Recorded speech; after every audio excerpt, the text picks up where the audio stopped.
3 दिवसीय दौरे के बाद वापस दिल्ली लौटी राष्ट्रपति द्रौपदी मुर्मू। राज्यपाल ने दी विदाई। राष्ट्रपति ने 3 दिनों में कई कार्यक्रमों में किया प्रतिभाग। देहरादून में भारत तिब्बत सीमा पुलिस के 62वें स्थापना दिवस समारोह के अवसर पर आयोजित किया गया कार्यक्रम। केंद्रीय गृह एवं सहकारिता मंत्री अमित शाह ने ली सलामी।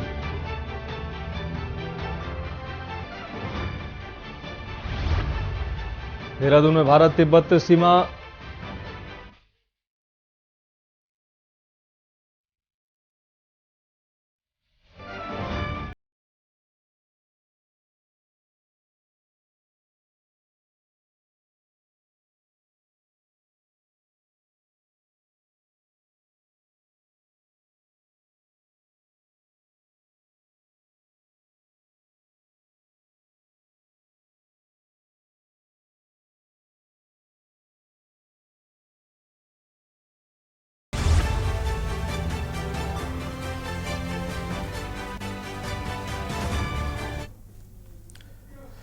नमस्कार। उत्तराखंड की खबरों के साथ मैं हूं मनोज मानस। रुक करेंगे खबरों का। उत्तराखंड की कानून व्यवस्था पर एक बार फिर से सवाल खड़े हो गए हैं।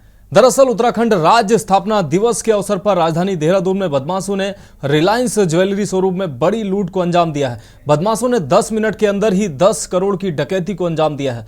बदमाशों ने शोरूम में करीब 32 मिनट तक आतंक मचाए रखा। बदमाशों ने शोरूम में तैनात कर्मचारियों को डराने के लिए कुछ को गन पॉइंट पर लिया और कुछ की पिटाई तक की। जानकारी के मुताबिक 4 बदमाश शोरूम के अंदर घुसे और उनके कुछ साथी बाहर ही खड़े रहे। बताया जा रहा है कि शोरूम के कर्मचारी ग्राहकों के पहुंचने से पहले गहने आपको बता दें व्यवस्थित कर रहे थे। इसी दौरान सुबह 10:24 पर नकाब पहने 4 लोग पहले घुसे। बदमाशों ने सबसे पहले सिक्योरिटी गार्ड को अंदर खींचने के बाद शोरूम में पूरे स्टाफ को हथियार के बल पर बंधक बना लिया। सबके मोबाइल फोन अपने कब्जे में ले लिए। कुछ ने विरोध किया तो उनकी पिटाई भी कर दी। बदमाशों ने सब कुछ समेटने के बाद आराम से वहां से फरार हो गए। आपको बता दें कि जिस रिलायंस ज्वेलरी शोरूम में ये वारदात हुई वो सचिवालय और पुलिस मुख्यालय के नजदीक है। शासन से लेकर पुलिस मुख्यालय के आला अफसर लगातार इस शोरूम के पास से गुजरते हैं। इसके बावजूद बदमाशों ने फिल्मी अंदाज में बड़ी वारदात को अंजाम देकर पुलिस को बड़ी चुनौती दी है।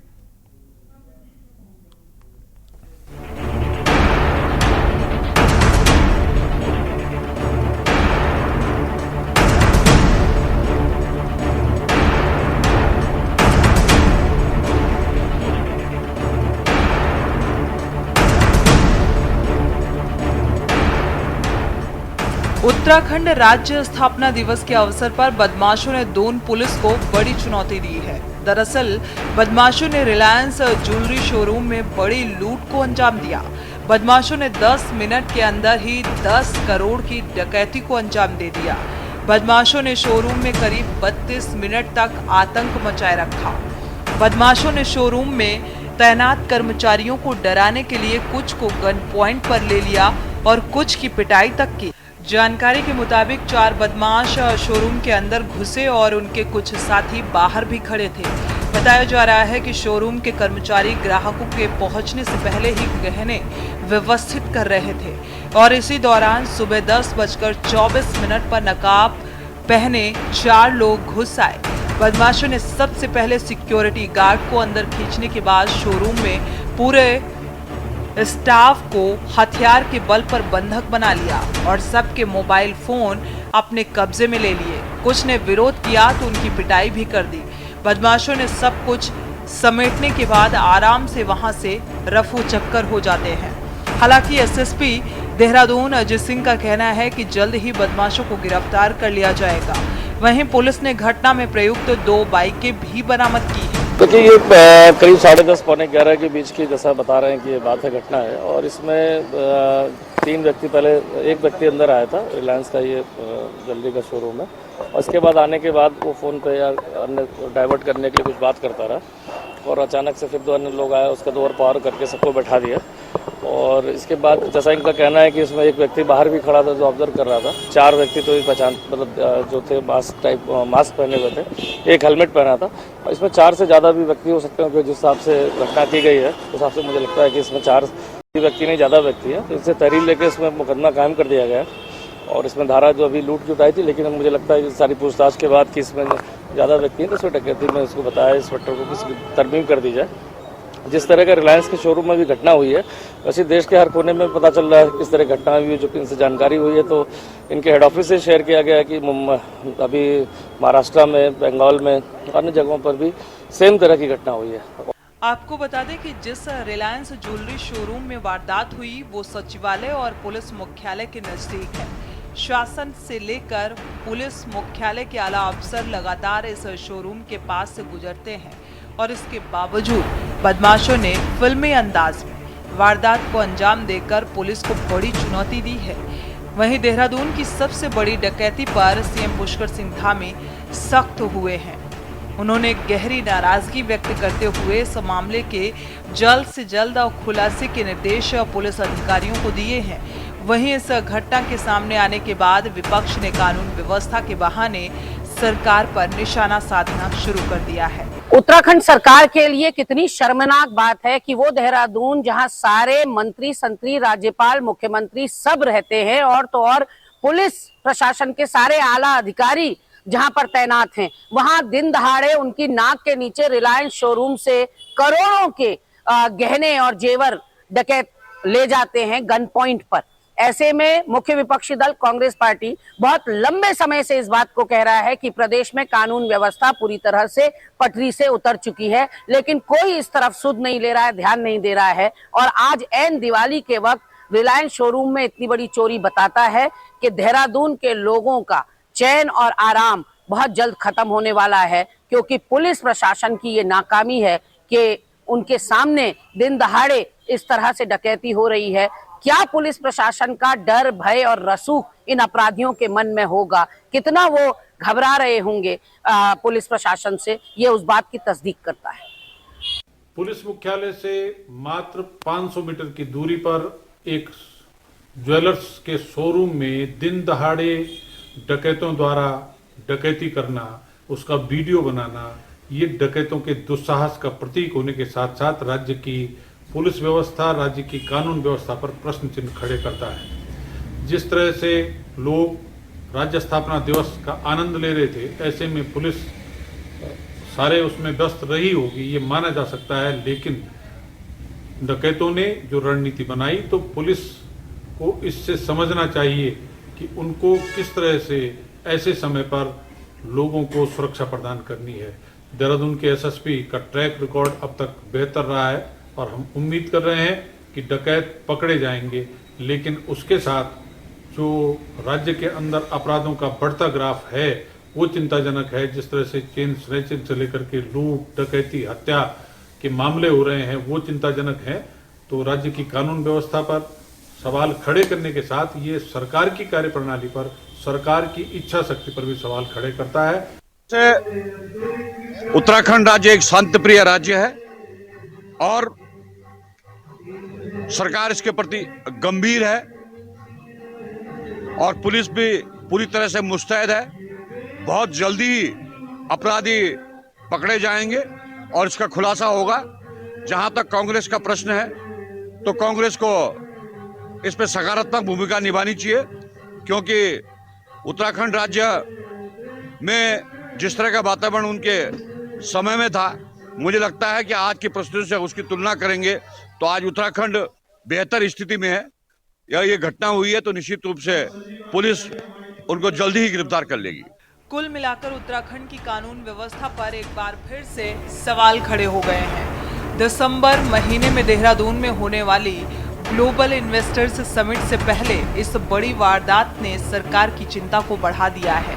वहीं व्यापारियों और स्थानीय लोगों में इस वारदात के बाद डर का माहौल है और ऐसे में देखना होगा कि आखिर कब तक पुलिस इन आरोपियों को गिरफ्तार कर पाती है। Uttarakhand desk report.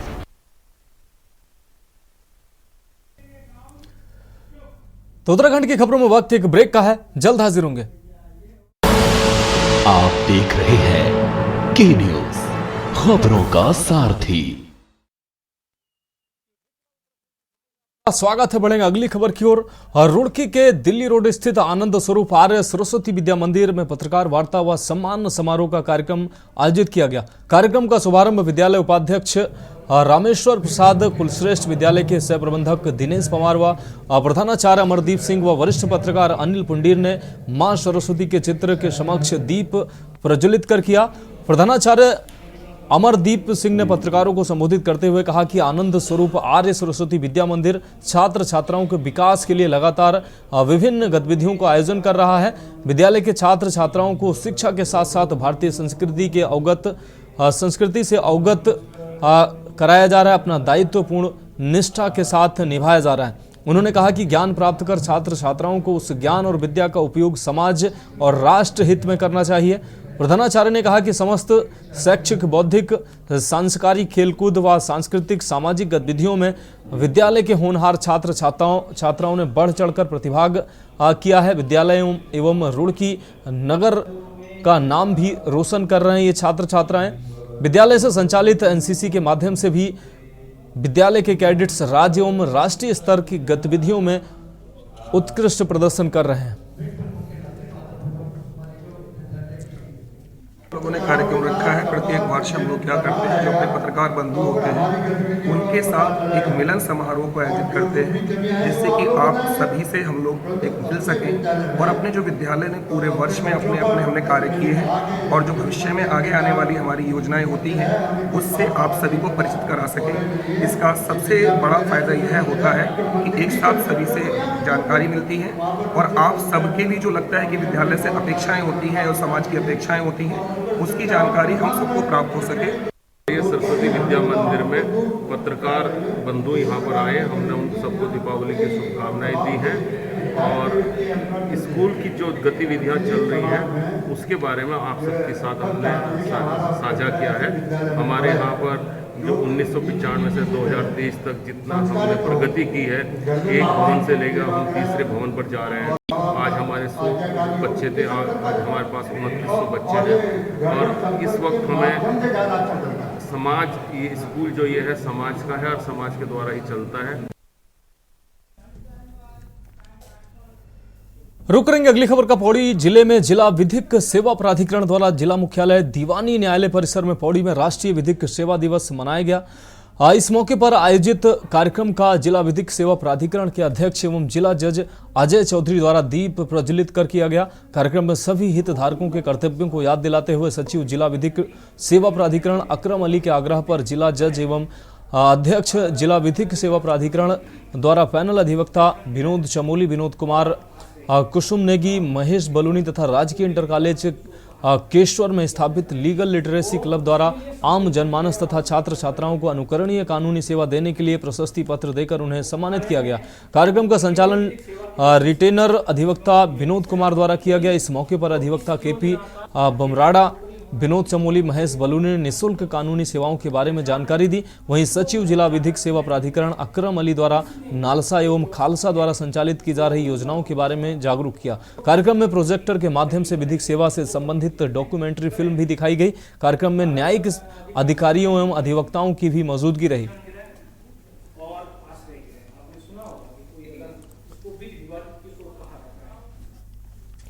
अब बात करेंगे अगली अहम खबर की। त्योहारी सीजन के चलते बाजारों में खासी रौनक देखने को मिल रही है। रुड़की में देहरादून से आई जीएसटी विभाग की टीम ने रुड़की के सिविल लाइंस स्थित एक प्रसिद्ध मोबाइल विक्रेता की दुकान पर छापेमारी की, जिसमें टीम को बड़ी सफलता हाथ लगी। बड़ी मात्रा में टैक्स चोरी करने का मामला प्रकाश में आया, जिसके चलते टीम ने दुकानदार से 50 लाख रुपए जुर्माना भी वसूला।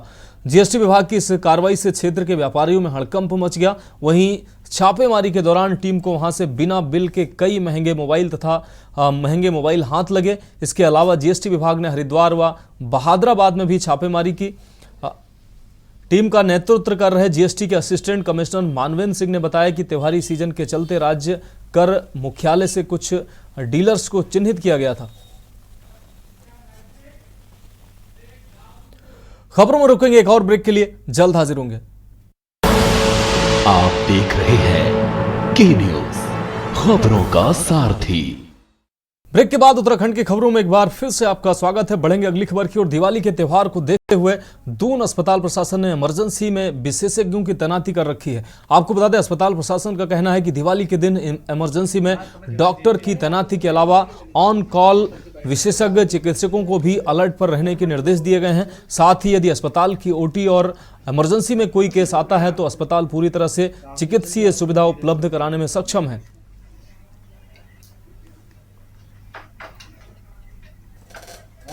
हमारा जो इमरजेंसी है वहाँ पर ऑलरेडी रात में और दिन में करीब 300 से 500 मरीज तक रात भर और दिन भर में आते हैं, ओपीडी के अलावा भी। तो ज़्यादातर वो गंभीर रूप से रोगी वाले होते हैं, जिसमें आई के मरीज भी होते हैं और स्किन वाले भी हो सकते हैं।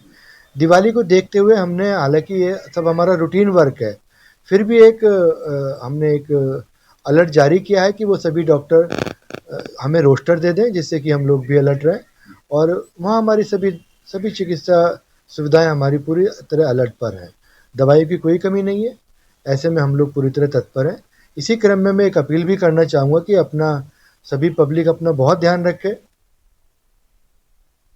रुक रहेंगे अगली खबर का। खबर नैनीताल से है, जहां उत्तराखंड हाई कोर्ट ने पिथौरागढ़ एवं चंपावत से पूर्व राज्यसभा सांसद महेंद्र सिंह मेहरा की सांसद निधि संशोधित विकास कार्यों के अनुसार भुगतान करने को लेकर दायर जनहित याचिका पर सुनवाई की है। मामले की सुनवाई के बाद कोर्ट की खंडपीठ ने याचिकाकर्ता से सरकार के शपथ पत्र पर अपना जवाब पेश करने को कहा है। मामले की सुनवाई के लिए कोर्ट ने 28 नवंबर की तिथि नियत की है। आज सुनवाई पर याचिकाकर्ता की तरफ से कहा गया कि उनके द्वारा जो विकास कार्य किए गए हैं उनका भुगतान कराया जाए, परंतु कोर्ट ने उनसे सरकार के जवाब पर शपथ पत्र पेश करने को कहा है। आपको बता दें कि पिथौरागढ़ चंपावत से पूर्व राज्यसभा सांसद महेंद्र सिंह मेहरा ने जनहित याचिका दायर कर कहा कि कोविड काल के दौरान केंद्र सरकार द्वारा उनकी सांसद निधि बंद कर दी गई थी, जिसको केंद्र सरकार ने 2022 में फिर से सुचारू कर दिया।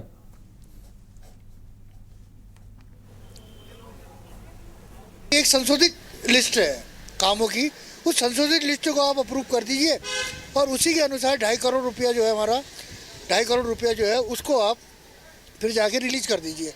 तो कोर्ट ने इसी बात में जो था कि हमने भारत सरकार को और उत्तराखंड सरकार को पार्टी बनाया है, उसमें से भारत सरकार का हो गया और जिलाधिकारी और चीफ डेवलपमेंट ऑफिसर का जो है उसमें जवाब तो दाखिल हो गया है। कोर्ट ने हमसे यही कहा कि आप इनका जवाब दाखिल कर दीजिए और 28 तारीख नवंबर की डेट लगाई हुई है, उस दिन इसमें फर्दर बहस होगी।